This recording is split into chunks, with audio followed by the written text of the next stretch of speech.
Alright, so Boolean algebra naman tayo. Bibigay tayo ng mga Boolean expression na isi-simplify natin. Okay? So let's start.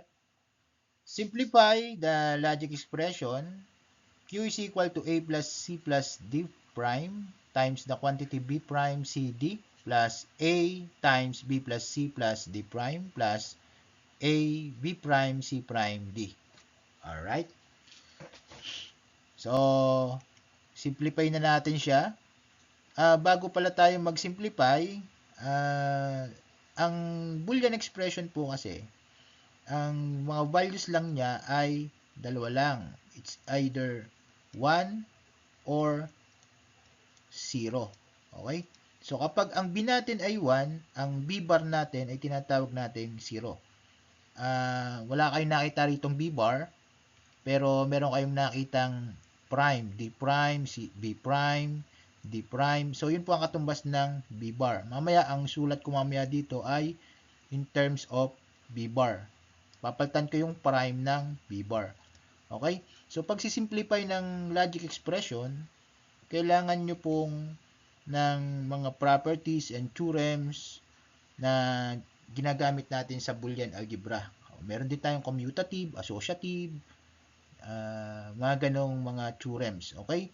So, dapat nabasa nyo na po yung mga theorems na mga yon. Okay? So, pag simplify po nito, Q is equal to A plus C plus D prime times the quantity B prime CD. Ikalat po natin siya.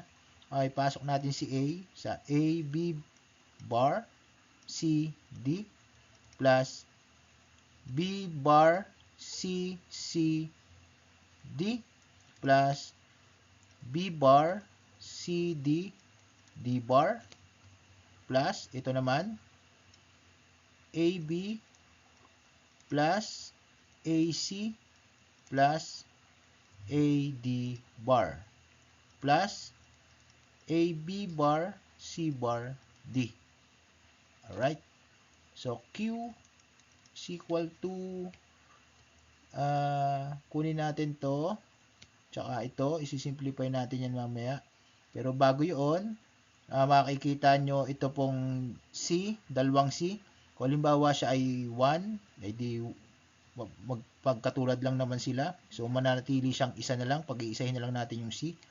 Kapag D times D prime, isulat natin dito ha, D times D prime, it's either D is 1 and D prime is 0. So, this is equal to 0. Okay, so kaya ito ay mag-i-equal na sa 0. Okay? Okay, rewrite na natin. A B bar CD plus B bar CD plus, so tanggal na to, AB plus AC plus AD bar plus AB bar C bar D. Alright? So, ito naman ang ating pagsamahin. Anong mga magkakatulad sa kanya? I-factor out natin si A, B bar, D. Okay. So, block naman ang ating gagamitin. A, B bar, D. So, yun po ang ating pinactor out. Ang natili dito ay C plus C bar. Alright. Plus B bar CD plus AB plus AC plus AD bar. Alright? Mapapansin nyo po, ito ay C plus C bar. So, tingnan nga natin dito, i-rewrite natin yung C plus C bar. So, kapag ang C natin ay 1, ang ating C bar ay 0. So, this is equal to 1.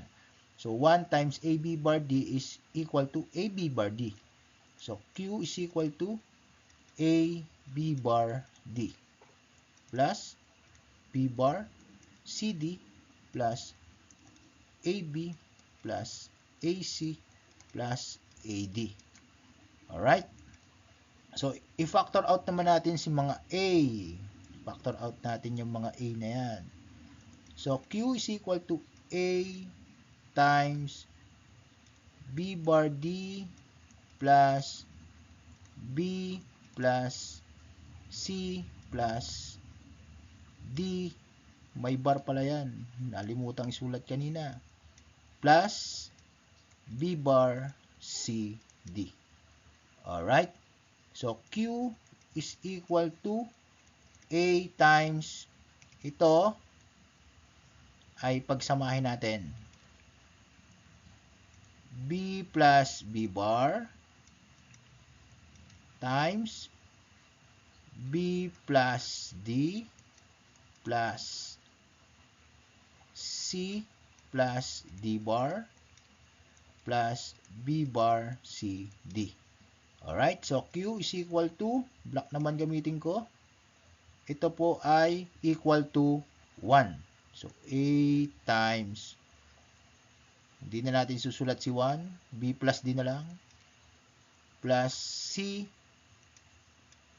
plus D bar, plus B bar C D. Mapapansin nyo po, itong D at saka itong D bar ay equal to 1. Alright? So, ito ay equal to 1. So, i-rewrite natin siya. Q is equal to A times B plus C. So, pagsamahin natin yung D plus D bar equal to 1 daw siya. Plus B bar C D. So, any number added to 1, let's say, bawa B plus C plus 1. So, kahit po ito po ay maging, itong B natin ay kahit anong number yan, kung 0 or 1 man siya, kung 0 or 1 man siya, basta ini-OR natin lahat siya sa 1, so ang sagot niyan po ay equal to 1 pa rin. Kaya, itong ating Q ay mangyayari, ang sagot natin ay A, so this is equal to 1 na, yan po, equal to 1 na yan, plus B bar C D.